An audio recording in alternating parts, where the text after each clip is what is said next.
maybe we could start out with the 7 types of waste that are identified in the lean system, because I actually don't know what they are off the top of my head. Taiichi Ono, an engineer at Toyota, he developed a list of 7 wastes that he trained workers on the shop floor at Toyota to look for.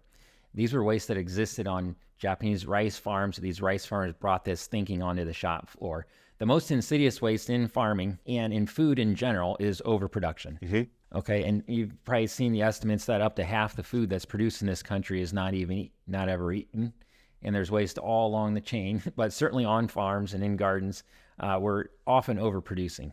And so noticing that, what I like to say is every seed should turn into cash. Mm-hmm. And if it didn't, then waste entered into the flow of work somewhere. And very often it's the case that we just simply didn't align our production with what customers were wanting. Second type of waste is waiting. This means when was a crop sitting, not moving, closer to the customer, and when were workers standing around or sitting around and not adding value to crops. So waiting waste is number 2. Third would be transportation waste. This would mean excess transportation. And certainly on a small farm, you want to have minimum amount of transportation. This is a constraint that you can leverage. This is one way that we can be more efficient than our competitors from California and other places far away, selling food here in Indiana. And we're unique in that one of the things that's unique about our farm is we sell all of our food within a mile and a half of our farm.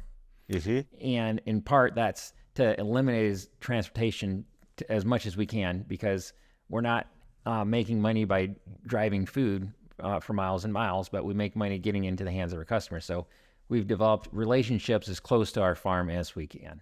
Fourth waste would be over-processing. So on a small farm, you see this a lot at farmers markets. People put fancy labels, stickers.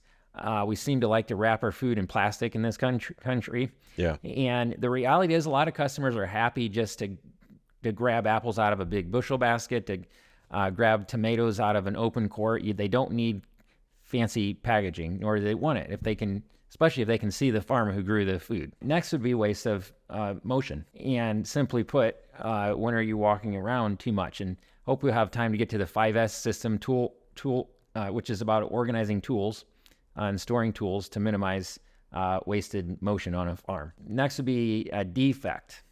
So on a farm, that means the waste of deer entering the garden to eat your lettuce.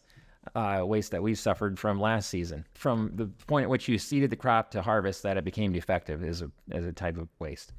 And then overburdening is my favorite type of waste. Muri would be the Japanese word here. This is a bonus waste. We're beyond the list of original 7 here, but overburdening is increasingly looked at as worthy of consideration. What this means is, when did people hurt themselves during the growing season, or when did your tools wear themselves out? When did handles break, engines overused, that sort of thing. And so every winter on our farm, we have what we call a Muri project. And essentially what we do is ask, when did we hurt the most last growing season?